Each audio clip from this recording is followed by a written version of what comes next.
भगवान में करुणा बहुत है। कितने करुणावान है राम जी। एक कथा सुनाते हम आपको।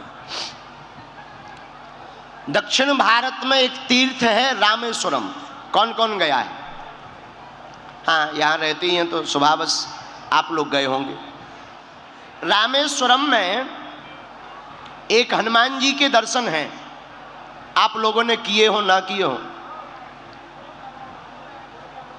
श्री पावन तीर्थ रामेश्वरम में एक हनुमान जी का स्थान है, छिन्न पुच्छ मारुति। छिन्न पुच्छ मारुति, जहां हनुमान जी की पूंछ कट गई थी वहां के दर्शन है हनुमान जी की, इसलिए उनका नाम पड़ गया श्री छिन्न पुच्छ मारुति। बड़ा दिव्य स्थान है। वहीं पर रामेश्वरम के बगल में जहां हनुमदेश्वर महादेव है, उसी के बगल में श्री छिन्न पुच्छ मारुति का स्थान है। और जब तक छिन्न पुच्छ मारुति का दर्शन ना करो तब तक रामेश्वरम की यात्रा पूर्ण नहीं मानी जाती। इस कथा को पंडित श्री गोपालाचार्य जी बड़ी अच्छे भाव से कहते थे, हम आपको सुनाते हैं।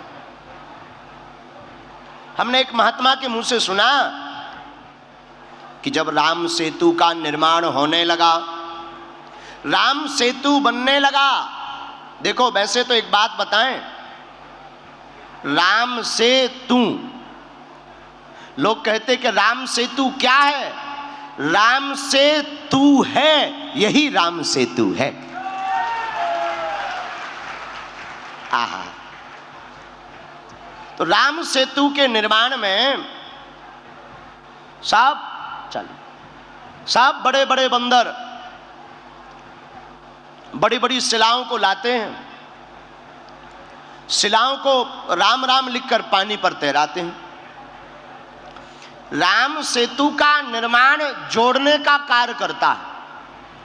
और एक बहुत अच्छी बात है हिंदुओं के लिए, राम सेतु की कथा को हिंदुओं को जरूर सुनना चाहिए और हिंदुओं को स्वीकार भी भावपूर्वक करके जीवन में उतारना भी चाहिए। जब तक राम तुम्हारे हृदय में नहीं होंगे तब तक पत्थर नहीं जुड़ पाए तो हिंदू कैसे एक हो पाएगा। जिस प्रकार राम राम लिखकर पत्थरों को एक कर दिया, उसी प्रकार हिंदुओं को अब एक होने का उपाय अगर कुछ है तो भगवान श्री राम और हनुमान की कथा है। जो राम कथा हनुमान कथा ही केवल हिंदुओं को एक पंडाल के नीचे बैठा सकती है। यहीं पर कितने लोग नहीं बैठे, वीआईपी बैठे, अति भी वीआईपी बैठे। क्या राजा, क्या प्रजा, कौन सा वर्ण, न क्षत्रिय न ब्राह्मण न वैश्य न सेवक, सब एक लाइन से बैठे हुए हैं। हम यही तुम्हें बताना चाहते भारत के लोगों कि भारत में कथाओं की बहुत आवश्यकता है कि जब तक कथा नहीं होगी तब तक सामाजिक समरसता नहीं आएगी। तो राम सेतु का निर्माण बड़े बड़े बानर कर रहे थे। राम की कृपा से एक गिलहरी तो जानते हो, एक गिलहरी समुद्र की रेती अपने शरीर में लगाकर और भागी भागी जावे और पत्थरों के ऊपर अपने शरीर को छटपटा के दौड़ावे। हनुमान जी गौर से देखें। हनुमान जी बोले, देखो गिलहरी, भागो यहां से। गिलहरी बोली, क्यों? हनुमान जी बोले, तुम्हारा छोटा सा शरीर, बड़े बड़े बंदर, अभी कोई पैर रख दे तो मर और जाओगी, नाहक में शरीर गवा दोगी। बंदरों के बीच में, बड़े बड़े बानरों के बीच में तुम अपना शरीर लेकर मत घूमो, और तुम्हारे ये छिटकने से, दो चार रेत के कण डालने से पुल नहीं बनना है। गिलहरी कुछ नहीं बोली, दोनों हाथ ऐसे करके खड़ी हो गई, मानो हनुमान जी को चिढ़ा करके कहने लगी हो कि तुम बड़े हो तो क्या हुआ, हम भी छोटे हैं, हम भी अपने स्तर से काम भी तो कर रहे हैं। हनुमान जी ने गिलहरी को बहुत समझाया, लेकिन गिलहरी नहीं मानी। गिलहरी कहती, अगर हम छोटे हैं तो सेवा तो करेंगे। जब गिलहरी नहीं मानी तो एक बार हनुमान जी के ही पांव के अंगूठा के छोटे से भाग से गिलहरी की पूंछ दब गई। अब गिलहरी बड़ी चिचियाई। हनुमान जी ने देखा कोई चिचिया रहा है, कौन है? नीचे देखा तो गिलहरी। हनुमान जी ने पैर दूर किया तो डांट करके हनुमान जी ने कहा, हमने पहले ही कहा था कि यहां बीच में मत घूमो। अब मान गई, देखो घाव बन गया तुम्हारी पूंछ में। वो तो कुशल है, हमारा पैर के अंगूठा का अगला भाग रखा, अगर अंगूठा ही रख जाता सोई तुम्हारा काम हो जाता। गिलहरी रोने लगी, बोली रुक जाओ, हम तुम्हारी राम जी से शिकायत करेंगे, बड़े दरबार में तुम्हारी शिकायत करेंगे। हनुमान जी बोले जाओ कर दो, हमें कोई दिक्कत नहीं। आहा, गिलहरी भागी भागी राम जी के पास गई।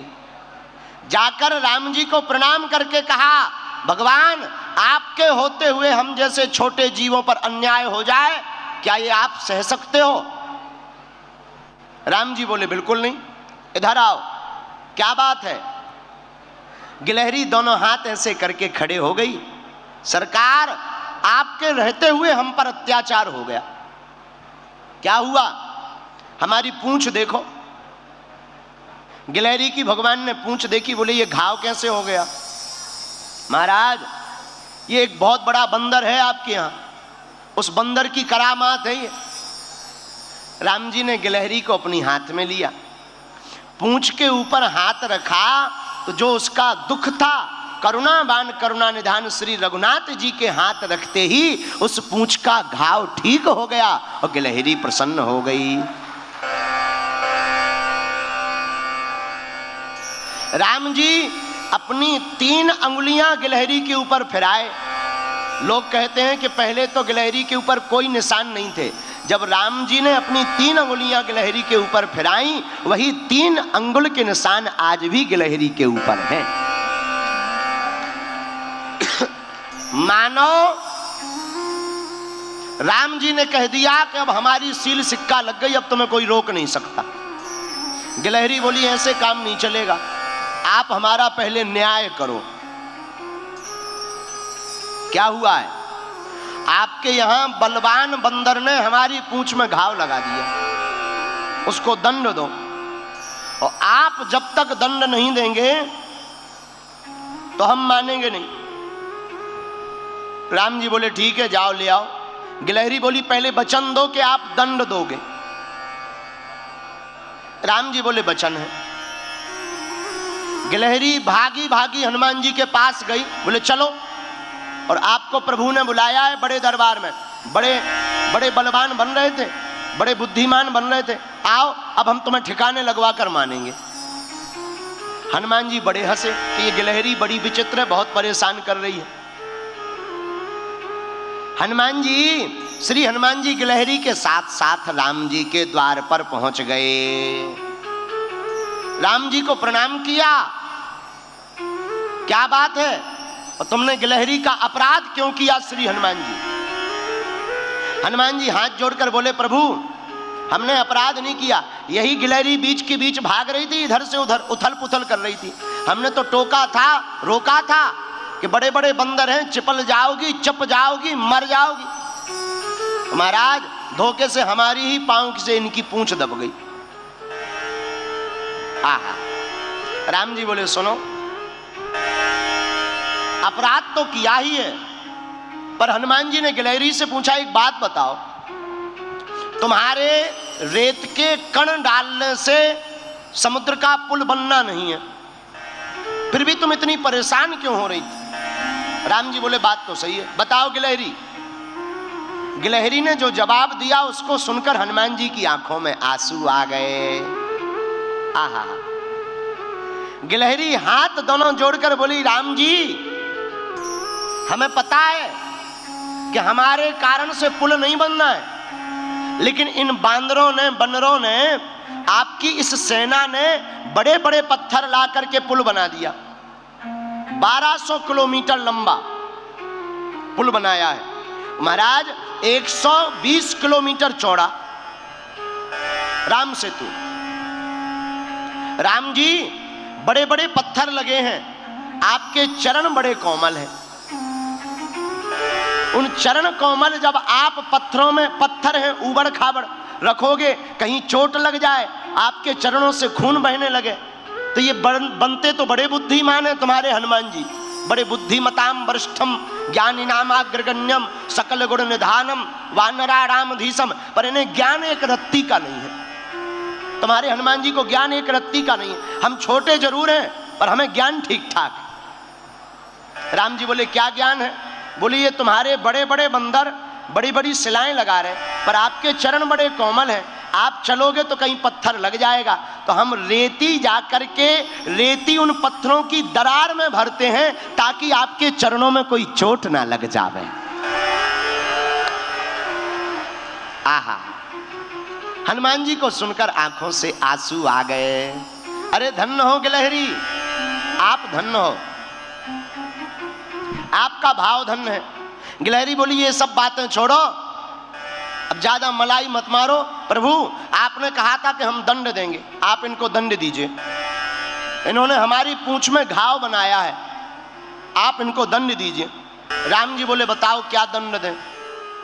राम जी बोले हनुमान जी आपसे भक्ता अपराध हो गया है, भक्त का अपराध हो गया है, इसलिए आपको दंड तो भोगना ही पड़ेगा। हनुमान जी बोले सरकार भाव इनका बहुत अच्छा है, अब जो भी आप दंड दें हमें सब स्वीकार है। राम जी बोले जैसे तुमने इनकी पूंछ को घाव बना करके दर्द पहुंचाया है, जाओ तुम्हारी भी पूंछ एक बार कटेगी। हनुमान जी बोले जय हो। हनुमान जी ने कोई जवाब नहीं दिया। अच्छा फिर हनुमान जी की पूंछ कटी कब? रामेश्वरम में जब शंकर जी की शिवलिंग की स्थापना होनी थी, तो राम जी ने हनुमान जी को कहा कि जाओ कैलाश पर्वत से भगवान शंकर के पास से शिवलिंग लेकर आओ। हनुमान जी उड़कर गए। कथा में कल्प कल्प का भेद है। आपको यहां पर एक बात और बता दें, रामेश्वरम राम जी तब जा रहे हैं जब लंका में रावण का वध करना है और जानकी जी को लाना है, लेकिन यहां रामेश्वरम की प्राण प्रतिष्ठा में जानकी जी स्वयं सम्मिलित हुई हैं। हाँ, और रावण स्वयं लेकर आया है जानकी माता को। कब? जब राम जी को शंकर जी की प्राण प्रतिष्ठा करनी थी तो विचार विमर्श हुआ कि विद्वान कौन है, कौन विद्वान है जो बढ़िया प्राण प्रतिष्ठा करता हो। तो जामवंत जी बोले बाकी तो सब ठीक है, वर्तमान में एक ही विद्वान है जो अपना शत्रु है, रावण।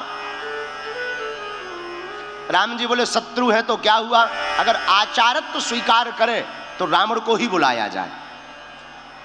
तो जामवंत जी गए लंका रावण के पास, रावण से हाथ जोड़कर प्रार्थना की कि हम भगवान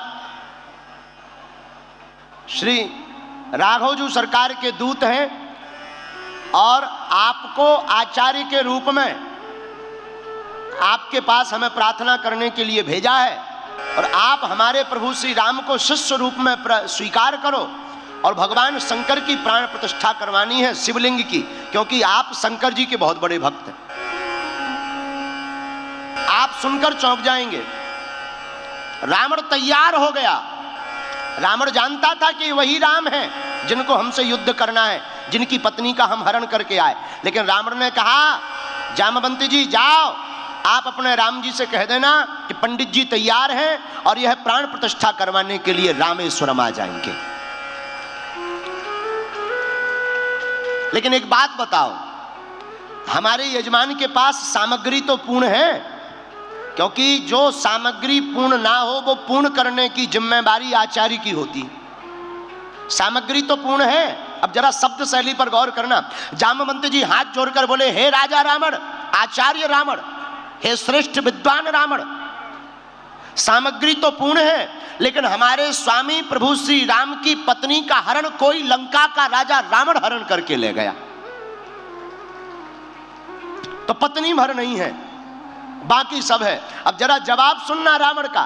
बोले चिंता मत करो जामवंत जी, हमारे यजमान राम से कह देना कि आचार्य रावण स्वयं लंकाधिपति रावण से कुछ देर के लिए जानकी जी को उधार लेकर के आएगा। महाराज आप सुनकर चौंकेंगे। आश्चर्य वाली बात यह है कि रावण माता जानकी को पुष्पक विमान पर लेकर के रामेश्वरम आया,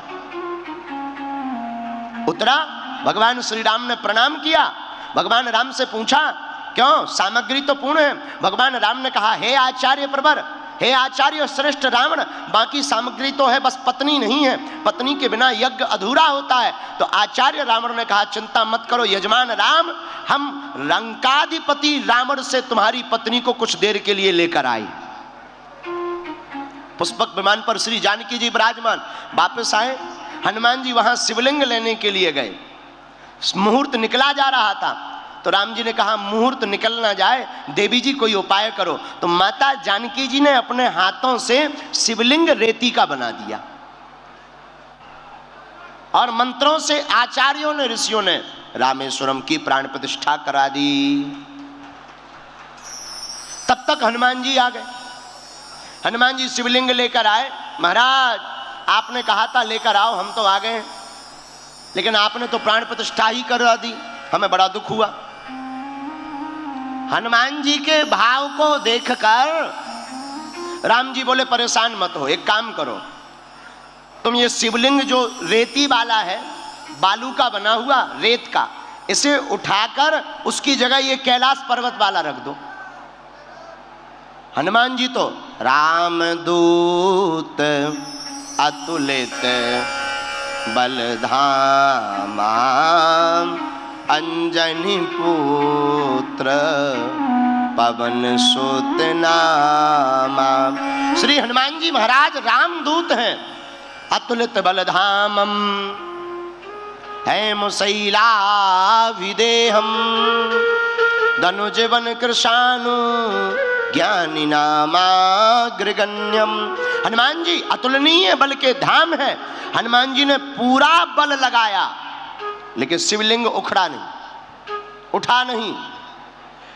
यहां तक कि जितना बल हनुमान जी के पास था उठा नहीं। हनुमान जी ने अपनी पूंछ लगाई, पूंछ से शिवलिंग को पूंछ में लपेटा। कुछ संत कहते हैं कि आज भी रामेश्वरम में जलहरी में हनुमान जी की पूंछ के निशान बने हुए। तो हनुमान जी ने अपनी पूंछ लगाई रामेश्वरम महादेवन और ताकत लगाई, भैया शिवलिंग तो उठा नहीं, शिवलिंग तो उखड़ा नहीं, हनुमान जी की पूंछ टूट गई, पूंछ छिन्न हो गई, टूट गई। हनुमान जी बोले जय सिया राम। राम जी बोले कहो हनुमान जी। हनुमान जी बोले पूंछ ही टूट गई। लेकिन एक बात बोले, हनुमान जी की पूंछ टूट जरूर गई पर जुड़नी भी है। बोले क्यों? बोले पूंछ हमारी नहीं, पूंछ तो प्रभु श्री राम से हमारी है। हनुमान जी कहते हैं हमें कौन पूछता है, प्रभु श्री राम से ही तो है पूंछ हमारी। तो मां जानकी जी ने पूंछ उठाई, रघुनाथ जी ने पकड़ी और पुनः पूंछ को जोड़ दिया। वही दर्शन आज भी छिन्न पुच्छ, पुच्छ छिन्न श्री मारुति हनुमान जी के दर्शन आज भी रामेश्वरम में होते हैं। इस कथा का आशय यह है कि अगर भक्त का अपराध करोगे तो भगवान छोड़ेंगे नहीं। भगवान करुणा निधान है, राम जी जैसा कोई करुणावान नहीं है। माँ भी करुणामय होती है और परमात्मा भी करुणामय होता है। उसके दर पर जो ही आता है उसका न्याय अवश्य होता है। बोलो सीताराम। जोर से बोलो और जोर से बोलो। तो हनुमान जी भी करुणावान है, परमात्मा भी करुणावान है और माँ भी करुणावान है। इसलिए हमने कहा किसी के पास अभाव है, किसी के पास प्रभाव है, किसी के पास भाव है, लेकिन प्रभु के पास सुंदर स्वभाव है।